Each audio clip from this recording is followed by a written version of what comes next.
Hello everyone, welcome back to my channel. So part 8 के starting में हमें यहाँ दिखाया जाता है कि जीफन की मॉम अपने दोस्तों को बोलती है कि अरे मेरी बेटी इसी क्लिनिक में जाती है और उसने इस डॉक्टर को देखा भी है। तो तभी यहाँ पर जीफन उन्हें बोलती है कि मॉम आप ये क्या कर रही हो। तो उसकी मॉम बोलती है तो बताओ क्या तुम इस डॉक्टर से मिली हो, तुम इन्हें जानती हो, है ना। तो यहाँ पर जीफन थोड़ी सी नर्वस हो जाती है कि कहीं उसके मॉम डैड को ये ना पता चल जाए कि वो डॉक्टर ही को जानती है।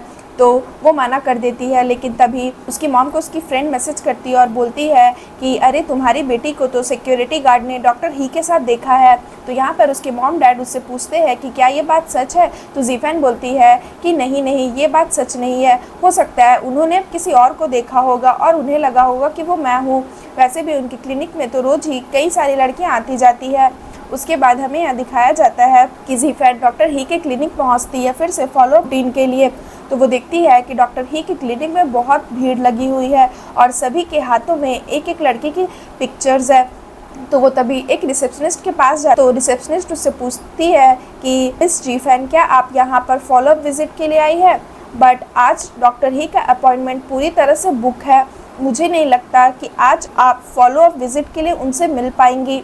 तो यहाँ पर जीफन डॉक्टर ही को मैसेज करती है और पूछती है कि डॉक्टर ही मैं आज आपकी क्लिनिक आई हूँ। तो ही उसे बोलता है कि तुम्हें अपॉइंटमेंट बुक करने की ज़रूरत नहीं है, तो तुम थोड़ी देर के बाद आ जाना, बस तुम डोर नॉक करना और आ जाना, कोई दिक्कत नहीं है। यहाँ पर जीफन रिसेप्शनिस्ट से पूछती है कि आज डॉक्टर ही के क्लिनिक में इतनी भीड़ क्यों है। तो यहाँ पर रिसेप्शनिस्ट जीफन को बताती है कि ये लोग डॉक्टर को देखने के लिए आए हैं। कल किसी ने डॉक्टर ही की फ़ोटो ले ली थी बिना मास्क वाली, और उसके बाद से ही आज क्लिनिक में बहुत भीड़ हो गई है। सभी कोई अपनी बेटी की फ़ोटो लेकर के आए हैं उनसे शादी की बात करवाने के लिए। आज पहली बार नहीं हो रहा है, ऐसे ही 3-4 बार और पहले हो चुका है। इसके बाद रिसेप्शनिस्ट बोलती है कि बस इसी वजह से डॉक्टर ही हमेशा मास्क लगा कर रहते हैं। तो यहाँ पर जैसे ही जीफन ये बात सुनती है वो शॉक्ड हो जाती है और वो अंदर से थोड़ा सा सैड भी हो जाती है, क्योंकि वो तो डॉक्टर ही को लाइक करती है। तो उसे पसंद नहीं आता कि लोग अपने बेटी की तस्वीर लाकर डॉक्टर ही से मैरिज की बात करें। उसके बाद हमें यहाँ दिखाया जाता है कि एक ओल्ड मैन डॉक्टर ही के पास आता है और उससे बोलता है कि डॉक्टर ही मेरी बेटी बहुत सालों से सिंगल है, मैं उसकी फ़ोटोज़ भी लेकर आया हूँ, आप प्लीज़ एक बार मेरी बेटी की फ़ोटोज़ देखिए, वो बहुत सुंदर है, वो आपके लिए परफेक्ट है। तो यहाँ पर ही भी थोड़ा सा नर्वस हो जाता है और उसके बाद तभी वो जैसे ही बाहर आता है डॉक्टर ही के पीछे सब लोग पड़ जाते हैं और बोलते हैं कि डॉक्टर ही प्लीज़ मेरी बेटी के रिज्यूमे देखिए। तो यहाँ पर डॉक्टर ही जैसे भी बस्ते छुपाते पार्क में आ जाता है और उसके बाद वो जीफन को मैसेज करता है और बोलता है कि जीफन तुम बैक डोर से क्लिनिक के पीछे आ जाना। और तभी यहाँ पर जीफन डॉक्टर ही से मिलने आती है और उसे बोलती है कि डॉक्टर ही आपने लंच तो नहीं किया होगा ना, तो मैं आपके लिए सैंडविच लेकर आई हूँ, मुझे पता है कि आज आप बहुत ज़्यादा बिजी थे। उसके बाद यहाँ पर जीफन बताती है कि जब से मेरी मॉम को पता चला है कि मैं आपकी क्लिनिक में आती हूँ चेकअप कराने के लिए, वो मेरे पीछे ही पड़ गई है और बार बार मुझसे पूछ रही हैं कि क्या मैं आपको जानती हूँ। तो यहाँ पर ही से बोलता है तो तुमने क्या कहा। तो यहाँ जीफन बताती है कि ऑफ कोर्स मैंने ये कहा कि मैं आपको नहीं जानती, अगर मैं ये बोल दूंगी कि मैं आपको जानती हूँ तो मॉम अपने सारे फ्रेंड्स को बता देगी और फिर उनके सारे फ्रेंड्स आपका वीचैट नंबर मांगेंगे, जो मैं नहीं चाहती। उसके बाद वो ही से पूछती है कि वैसे डॉक्टर ही क्या आप मैच मेकिंग वेबसाइट्स पर बिलीव करते हो। तो यहाँ पर ही बोलता है उसे कि नहीं, मुझे मैच मेकिंग वेबसाइट पसंद नहीं और वैसे भी मुझे मैरिज के नाम से ही नफ़रत होती है। मैच मेकिंग वेबसाइट्स पर लोग ऐसे जज करते हैं जैसे वो किसी प्रोडक्ट को ख़रीदने जा रहे हैं, लड़के का हेयर ठीक है या नहीं, लड़की अच्छी दिखती है या नहीं। तो ये सब मुझे लगता है कि जैसे वो किसी प्रोडक्ट को ख़रीद रहे हैं। तो मुझे ये सब चीज़ पसंद नहीं। मैं चाहता हूँ कि लोग हमारे इमोशंस और हमारी सोच के वजह से हमसे शादी करें। तो यहाँ पर जीफन डॉक्टर ही से पूछती है कि वैसे डॉक्टर ही आप कितने साल के हो। तो यहाँ पर ही उसे बोलता है कि मैं 31 साल का हूँ। जीफन बोलती है आप 31 साल के हो चुके हो, क्या आपकी फैमिली आपको मैरिज के लिए फ़ोर्स नहीं करती। तो यहाँ पर ही उसे बोलता है कि नहीं, वो उतना फ़ोर्स तो नहीं करते, बट कभी कभी मेरे ग्रैंडपा मुझे बोलते हैं शादी करने के लिए, बट मैं अपने काम में इतना ज़्यादा बिज़ी रहता हूँ कि मैं इस मैरिज वगैरह में अटेंशन नहीं दे पाता। और वैसे भी मैं वेट कर रहा हूँ अपने टाइप की लड़की के आने का। और ये वो जीफन को देखकर बोलता है। उसके बाद हमें यहाँ दिखाया जाता है कि यहाँ पर जीफन एक्यूपंक्चर ट्रीटमेंट ले रही होती है और वो ट्रीटमेंट लेते लेते ही से बहुत सारी बातें करती है। जैसे कि ही उससे पूछता है कि वैसे तुम होटल में क्या काम करती हो। तो यहाँ पर जीफन उसे बताती है कि वो फ्रंट ऑफिस में मैनेजर है, और इसे बताते बताते वो सो जाती है। तो ही भी उसे सोते हुए छोड़ देता है और वो थोड़ी देर बाद आकर फिर से उसका चेकअप करता है।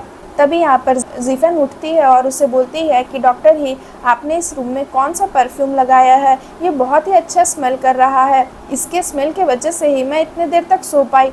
तो यहाँ पर ही हंसने लगता है। उसके बाद वो उसे प्रिस्क्रिप्शन लिख कर देता है और बोलता है कि ये सारी मेडिसिन ले लेना।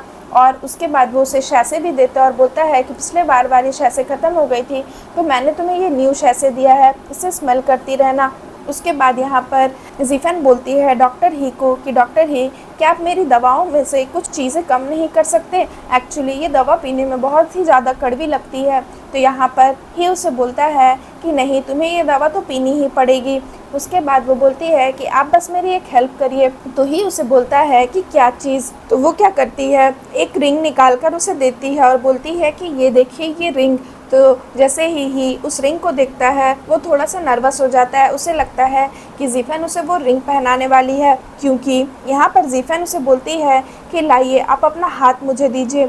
इसलिए वो बहुत घबरा जाता है और घबराते हुए अपना हाथ देता है। तो वो जैसे ही अपना हाथ देता है, जीफन क्या करती है, उसके हाथों में वो रिंग रख देती है, यानी कि वो उस रिंग को पहनाती नहीं है, और बोलती है आप इस रिंग को पहन लीजिए। तो यहाँ पर ही उसे बोलता है कि क्या तुम मुझे ये बोल रही हो कि मैं सबको ये दिखाऊं कि मैं मैरिड हूँ? तो यहाँ पर जीफन बोलती है हाँ, आप बस ये रिंग पहन लीजिए, इससे मेरी काफ़ी हेल्प हो जाएगी। और फिर वो थैंक यू बोलकर वहाँ से चली जाती है। उसके बाद यहाँ पर ही उस रिंग को देखता है और मन ही मन मुस्कुराने लगता है, और फिर वो उसकी दी हुई रिंग को पहन लेता है। उसके बाद हमें दिखाया जाता है कि तभी ही के पास एक लेडी आती है और बोलती है कि डॉक्टर ही, क्या आप मैरिड हो? तो यहाँ पर ही उसे बोलता है कि हाँ, ये मेरी वेडिंग रिंग है। तो वो औरत उसके ऊपर गुस्सा हो जाती है और बोलती है कि आप ऑलरेडी मैरिड हो, बट लोगों ने तो मुझे कहा कि आप मैरिड नहीं हो, क्या ये लोग झूठ बोल रहे थे?